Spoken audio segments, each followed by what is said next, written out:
আসসালামু আলাইকুম দর্শক, আপনারা কেমন আছেন?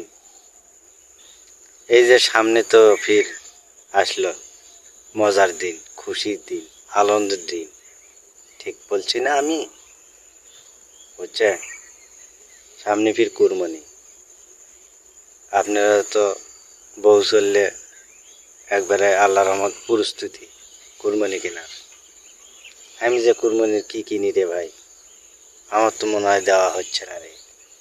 কি অবস্থা, এই গরিব মানুষকে যে কৃষক বানাচ্ছিল আল্লাহ, বুঝেননি? নাই টাকা পয়সা, নাই কোনো কিছু, বুঝেননি?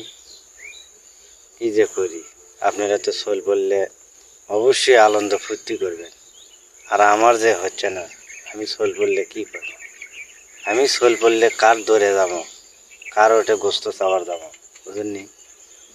মানুষের ওটা গোস্ত চাওয়ার যাওয়া কি সমস্যা নয়? কন কি অবস্থা, সগলি তো কুরবানি দিচ্ছে, আমার তো হচ্ছে না।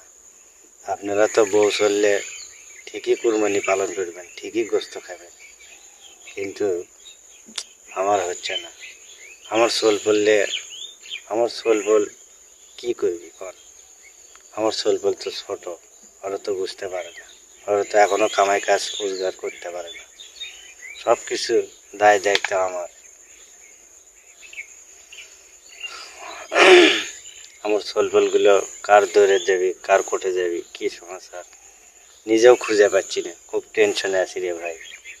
সামনে তো একটা রিজের দিন। সোল বল তো মানুষের ঘরে যাওয়াটাই ঠিক নয়, বুঝছেন? মানুষের ঘরে যাওয়া কি ঠিক? ঠিক নয়।